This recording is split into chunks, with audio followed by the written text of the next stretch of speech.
This is going to be the first use of our Metasploitable 2 vulnerable virtual machine since we installed it.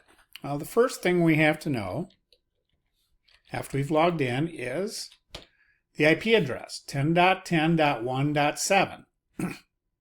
The Python script that we're putting together inside of, there it is, 7.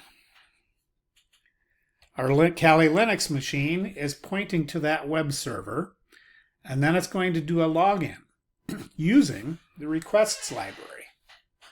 If you don't have the request library is already installed in Kali Linux, so no problems there. Here's our data dictionary. We're going to log in with admin, password, and submit. So response knows to do a post request to target URL, and it knows that it's supposed to be sending this data along with it. So requests can get information from a website. They can also post information to the website. So in effect, this is the same as going to the website in your web browser. We are doing it in our Python code so that we can capture the password. So we go over to Kali Linux, and I'm going to use Gianni this time. If you don't have Gianni installed, sudo apt install Gianni. Gianni. So I'm going to post my code in here from my Windows machine. Same code. Now both my Kali Linux and my Metasploitable are on my ethical hacking network, which we set up earlier. So I'm Python 3 post. And there it is. This is the information that's returned when we log on to a website with our browser. Well, we know now that we can connect to our website using using requests. Let's do another program, or let's open up the same program and we're going to modify it. All right, so I'm going to add to this program. I'm going to create a program that allows me to, let's get rid of that guy.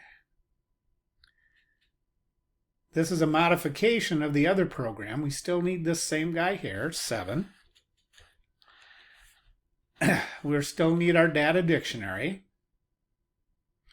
We are going to time how long it takes to hack this. And we need a passwords.txt file. Well, the password.txt file is in the same GitHub folder as the server-side information is. I'll leave the link in the video description.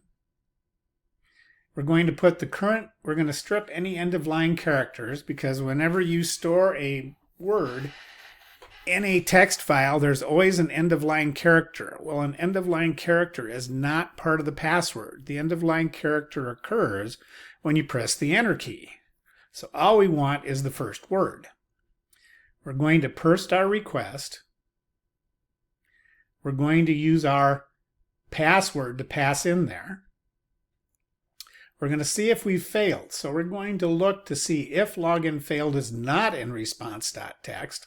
Response.txt is what we saw earlier, all that gobbledygook of the website. And eventually we'll find it, when it doesn't say logon.failed, we will have found the password.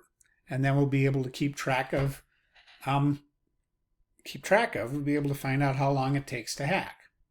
Well, let's go over to Kali Linux, and it's not a bad idea to keep both programs, but I'm just going to go ahead and paste this one in here. Now the password.txt file. Now I copied and pasted all the characters from the passwords.txt file. These are passwords that have come from actual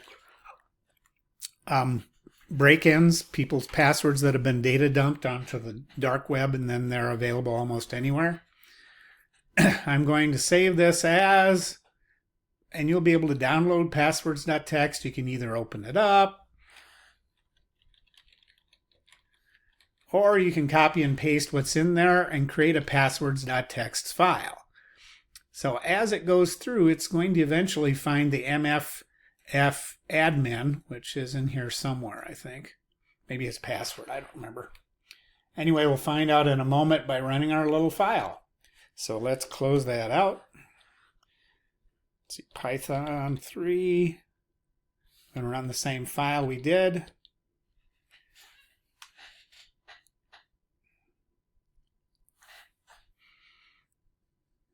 I should probably put something in there to let us know that something's happened, because otherwise it looked blank. Oh, the password is not MSF admin, it is actually password. So we're able to get that with no problem.